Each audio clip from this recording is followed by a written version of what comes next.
So get this. Oprah just casually dragged Meghan Markle on a podcast, and most people didn't even catch it. But those who did, oh, they're having a field day. Now, Meghan's always been sensitive when it comes to her name, titles, and the whole Sussex branding thing.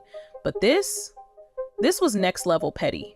And the kicker, it was done with such a light, cheeky tone that Oprah could totally pass it off as a harmless joke. But let's be real, it wasn't. It all went down on Kelly Ripa's podcast, Let's Talk Off Camera, when Oprah got asked something completely random, if she'd like to receive baby chicks as a gift.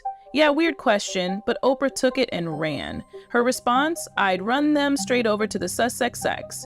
She literally stretched and twisted the name Sussex into some comical tongue twister that didn't even sound real. It was a roast, plain and simple. The audience laughed, Oprah smiled, and Kelly moved on. But online, it blew up. Meghan stans were not having it, and the anti-Meghan crowd, oh, they practically popped champagne. But let's pause here, because this wasn't just a silly joke. It landed hard because of context. Oprah's the same woman who sat down with Meghan and Harry during that infamous interview, giving them the ultimate platform to spill their royal grievances. That conversation was emotional, calculated, and powerful. It painted the palace in a bad light and rebranded Meghan as a misunderstood, mistreated outsider. Oprah gave her that stage. So for Oprah to now be mispronouncing Sussex like it's a punchline, yeah, that hits different. And it's not like Meghan hasn't leaned into the whole Sussex identity. Just a few months ago, she corrected Mindy Kaling on her Netflix show, going, "It's Meghan Sussex now, don't you know?" First of all, no, that's not a thing. It's not even legally accurate. Her real name on paper is Rachel Meghan Markle. Yep, Rachel, not Meghan, not Sussex, just regular old Rachel Markle. But she's been trying to make Meghan Sussex happen like it's some kind of brand name. And honestly, it's giving try-hard energy. Now let's talk about this sting everyone's been whispering about. Meghan's reportedly upset, not just about Oprah's comment, but about the whole vibe shift. People close to her are saying she felt blindsided. Like, imagine your big ally, the person who gave you your global rebrand, suddenly turning you into a punchline. And let's not forget, this isn't the first time Oprah's made a quiet exit from Meghan's corner. Last year, there was that super awkward moment at a bookshop launch event in Montecito. Meghan was there doing her thing, speaking on stage, cameras flashing, and then Oprah walked in, late, and completely ignored her. No greeting, no wave, just walked in, sat down, and kept her distance like Meghan wasn't even there. People who were there noticed it, and so did Meghan. And now, Oprah's not featuring her on her own network. She's not shouting her out on social media, not even a casual repost of one of Meghan's gift baskets, which, let's be honest, you know Meghan sent, probably filled with organic teas, handmade soaps, and some sort of monogrammed merch. But Oprah didn't bite. No post, no acknowledgement, nothing. That silence, louder than any shade. So, what changed? That's the million-dollar question. Because Oprah is calculated. She doesn't move without purpose. And if she's slowly backing away from Meghan, you better believe there's a reason. And right now, the public's eating it up.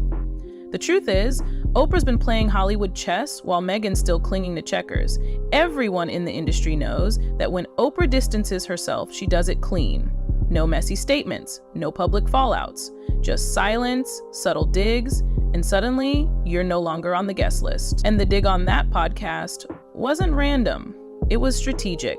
Oprah has a reputation to uphold, and right now, being too close to Meghan and Harry isn't exactly boosting anyone's brand. Look around. The elite circles in LA are shifting.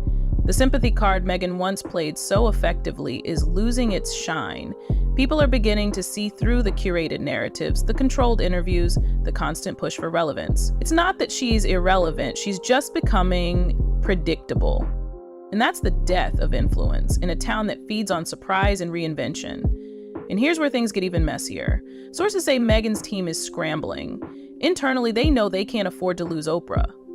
Not just because of her status, but because of the domino effect it could trigger. If Oprah's done with you, others start pulling away too.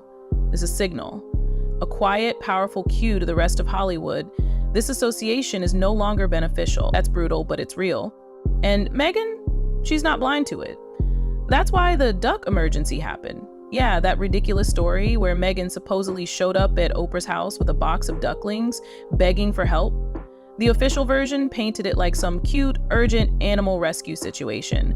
But come on, no one's buying that. Ducks don't just waddle into Montecito needing urgent relocation. The whole thing screamed PR stunt, a desperate attempt to reinitiate warmth, closeness, any kind of bond with Oprah. But Oprah, she didn't even post about it. Not a single photo, not a single word, cold. Meanwhile, the reactions on social media have been ruthless. One user wrote, "Oprah is for Oprah." And it honestly couldn't be more accurate. She's not here for loyalty, she's here for legacy. And if you become a liability to that, you're out. Hollywood's top-tier power players live by one rule: protect the brand. Oprah's brand is success, longevity, wisdom. Getting caught up in Meghan's ongoing royal drama just muddies that image. And she knows it.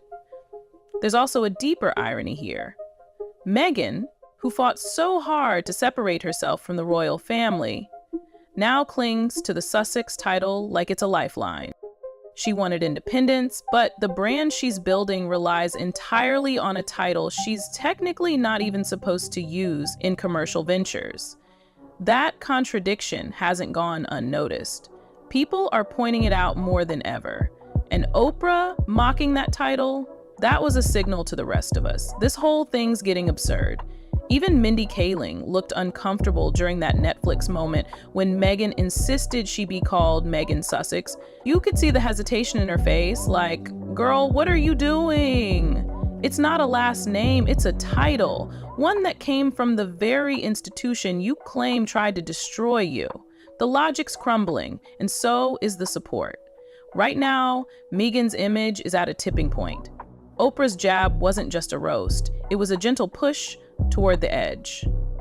And once that fall begins, it's hard to climb back up without a real reinvention.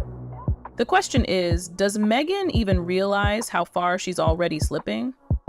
Meghan's real problem isn't Oprah's joke, it's the isolation that comes after. You can survive a jab. You can't survive silence in an industry that thrives on visibility and support. And the worst part, Meghan's not just losing Oprah, she's losing the whole elite safety net she thought she secured when she and Harry first touched down in California. The invitations are thinning out, the collaborations are slowing down, the insiders are talking, and the phrase, too much drama, keeps coming up more and more. There's a pattern to these Hollywood exits. First comes the shift in tone. Jokes instead of praise, shade instead of support. Then the media starts turning. Old allies grow quiet, public sympathy fades, and suddenly all the carefully built connections vanish. That's what Meghan's facing right now. She went from the woman who shook the British monarchy to someone getting mocked by the very people who once amplified her voice. Even the gift baskets say a lot. Meghan's always been about the aesthetic, the perfectly curated branding, the organic snacks, the delicate stationery. Her baskets have become a running joke at this point. Beautiful, overdone, and entirely performative. She sent one to Oprah, probably with a handwritten note and artisanal honey, hoping for a post or a little story shout out. But Oprah, she left it in the shadows. No thanks, no tag, not even a look what I got. In the influencer game, that's a soft block. And Meghan knows it. She's not stupid. She's deeply strategic, but she's also used to being in control. Every interview, every appearance, every public move, carefully calculated. That's why this stings so much. Because she couldn't control it. Oprah laughed, the internet caught on, and Meghan couldn't spin it in her favor fast enough. The vulnerability of it all is showing through the cracks. There's also this lingering desperation to stay relevant. Meghan's brand can't survive on silence. It needs conflict, attention, headlines. But that same strategy is now working against her. People are tired. The narrative hasn't evolved. Victimhood has a shelf life in Hollywood unless it's backed by reinvention. And Meghan's reinvention, still pending. She tried with the Spotify deal, the Netflix content, the lifestyle products, but none of it hit the way she needed it to. So now, what's left? Meghan can't lean on the royals. Those bridges are torched. She can't lean on Hollywood. It's moving on. She can't lean on Oprah. Clearly, that door is shutting. Her best bet would have been to go quiet, regroup, and come back fresh. But instead, she keeps pushing forward with the same tired angle. Misunderstood Duchess, fighting the press, building her empire. It's no longer compelling, it's just exhausting. And then there's the human element. Behind all the PR, the branding, the spin, this is someone who clearly craves validation. Meghan's worst nightmare isn't criticism, it's indifference. And Oprah's non-response?